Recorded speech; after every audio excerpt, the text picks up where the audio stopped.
Hello mga kabibig! Welcome back sa ating bagong YouTube channel. Ito ang pinakamaingay YouTuber sa Balada YouTube. Ako si Kabibig, maglebag-lebag ata with evidence isinusulong ni Doc Frasco, ni Congressman Doc Frasco, ang pagbabago sa Kamara. Nako po. At itinutulak niya ang independent block. At itong independent block ang magsusulong ng pagbabago sa Kamara. Kung merong pagbabago sa Kamara, of course, dapat palitan ang House Speaker. Kasi hindi mo ma-achieve o hindi ma-achieve ni Doc Frasco ang pagbabago sa Kamara kung nakaupo pa rin si Martin Romualdez as House Speaker. So kailangan bago lahat. Kasi pagbabago sa Kamara, nako po, I'm sure itong si Albi Benitez, si Toby Tiangco, si Doc Frasco, baka sasali ito sa independent block ni Doc Frasco. Meron ding Duterte block. Naku, ang dami ng kalaban ni Martin. Yung mga kasangga ni Martin noon, ay, parang bagong kalaban ni Martin Romualdez. And knowing na itong mga kasangga ni Martin noon, ni Toby Tiangco, Albi Benitez, si Doc Frasco, may mga alas din ito kay Martin. Remember, sabi ni Toby Tiangco, totoo yung 777 or 21 million na ipinamimigay pag may noong nakaraang eleksyon, 'di ba? Pag may mga pagbabago fair or ganon, 'di ba? Totoo 'yon. Lahat ng kongresista, pagsasama doon, mabibigyan ng 777 or 21 million. So, sabi pa ni Toby Tiangco, may mga resibo ako. May mga text messages, chat messages sa grupo nila. O di ba kami biklo ngayon, Doc Frasco naman, isinusulong ang pagbabago sa Kamara. So parang kakabahan na ba si Martin Romualdez ngayon na pwede any moment from now, either after a year or after few months, hindi na siya ang nakaupong House Speaker. Ay, posible na mangyayari yon, knowing na yung iba malapit na ang 2028. Of course, yung ibang kongresista, mag-isip-isip na talaga, saan ako papunta? Si BBM patapos na ang termino. May bagong paparating. And I'm sure VP Sara is yung bagong paparating. So, pupunta pa ba ako sa grupo ni BBM, ni na Martin Romualdez, o pupunta ako sa bagong block na posible kabibig na maging kaalyado ni VP Sara? 'Di ba? Hindi natin alam. Ngayon, kaaway kayo ng politiko, later on, maging kaibigan kayo.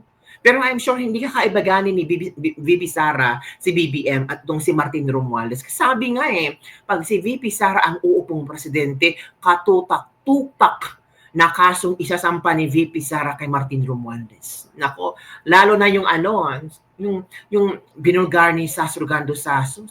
'Di ba? So ito kabibig. Ito yung sinabi ni nabasa ko ito sa Abante. Sabi dito, i-share ko sa inyo, baka sabihin nyo naman gawa-gawa ko lang, chismis ko lang, ito kabibigay, i-share ko sa inyo, wait for a while. Ito, basta nyo no, Frasco, itinutulak independent block sa panawagang reforma sa Kamara. Bakit need to reform?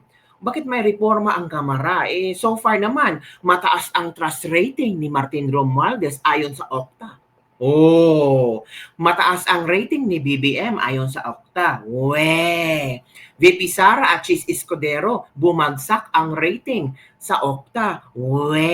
Talaga ba? Naniniwala kayo sa Okta? So, kung bakit nanawagan ng reforma si Doc Frasco, kung magtaas naman ang rating ni Martin Romualdez, talaga ba kabibig? Pwede namang magdrama-drama lang Eto kabibig basahin natin. Sabi dito, itinutulak ni Cebu Representative Doc Frasco ang pagbuo ng independent block sa Kamara de Representantes bilang tugon sa panawagan para sa reforma at pagbabago ng pamumuno sa loob ng Kongreso. Patalsikin talaga ni Doc Frasco. Pagbabago ng pamumuno sa loob ng Kongreso. Nako! Matapos ideklara ang pagiging independent, kinumpirma ni Frasco ang aktibo niyang pakipag-ugnayan kina Bacolod Representative Albi Benitez at Navotas Representative Toby Tiangco. Eto na. Nagsanipuwerso na yung tatlo. Martin, kamahan ka na. Hindi ka na makakatulog. Baka pagising mo, hindi na ikaw ang House Speaker.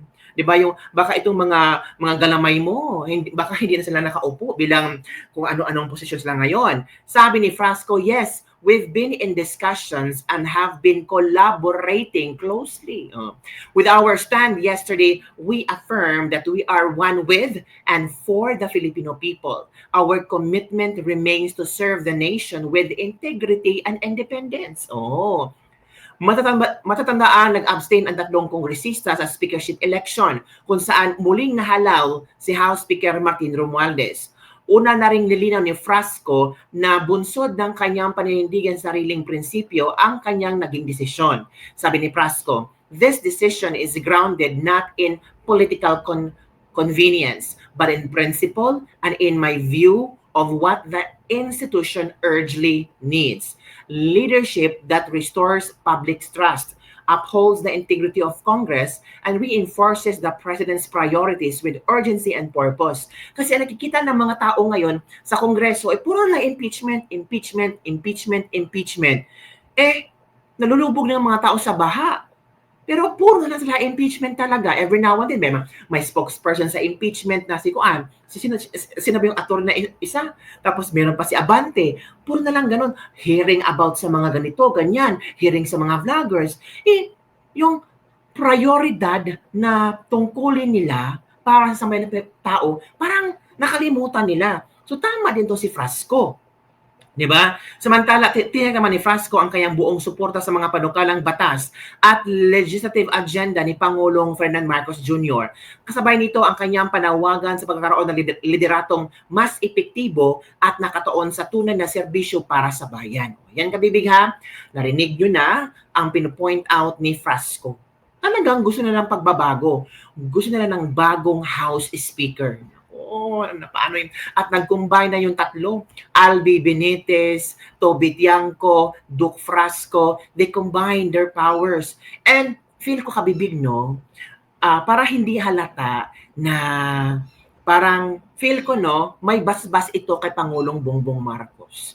Kasi for me, baka nahihiya si BBM na patanggalin si Speaker Martin Romualdez. So, naghanap siya ng way para hindi halata na si BBM ang may plano nito. Pero, disclaimer lang this is my own opinion.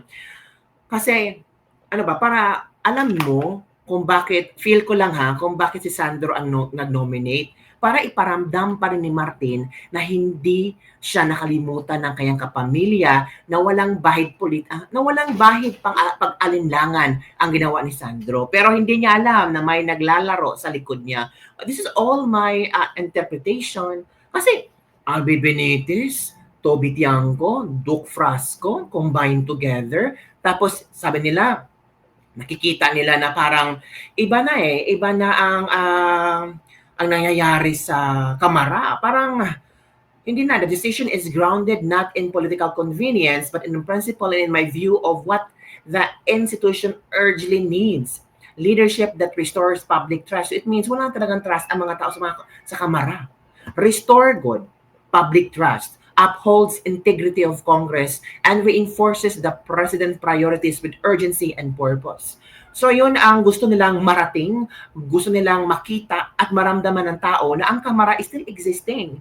Kasi ang mga tao parang wala nang parang hindi na sila naniniwala sa Kamara ngayon Feel nila na, Duterte na lang ang pag-uusapan ninyo, may mga urgent na dapat unahin niyo, pero ang gusto niyo, puro Duterte, VP Sara impeachment, ganito, ganyan. So maybe nakita ito ni Frasco na kailangan itong mauna. Di ba, kabibig?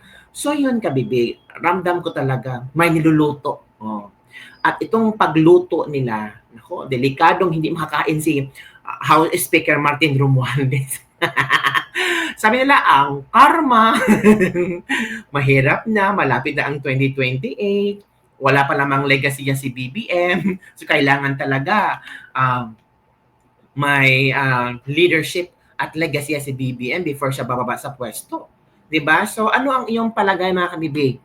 Si Doc Frasco kaya ang bagong House Speaker at papatalsikin niya si Martin Romualdez kasi isinusulong nila ang pagbabago sa Kamara at isinusulong nila ito ang pagbabago sa pamumuno sa loob ng Kongreso. Agoy, ramdam ko, Martin.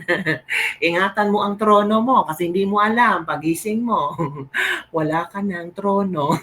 Yun lang kabibig. Don't forget to like, subscribe, and share this video. Parang bola na yan. Nasa ibaba ka, later on, nasa baba ka. Ang problema man, kung nasa baba ka, tapos ilulugmok ng lugmok ka, at makakarma ka. Yun lang kabibig. Bye everyone. See you next time.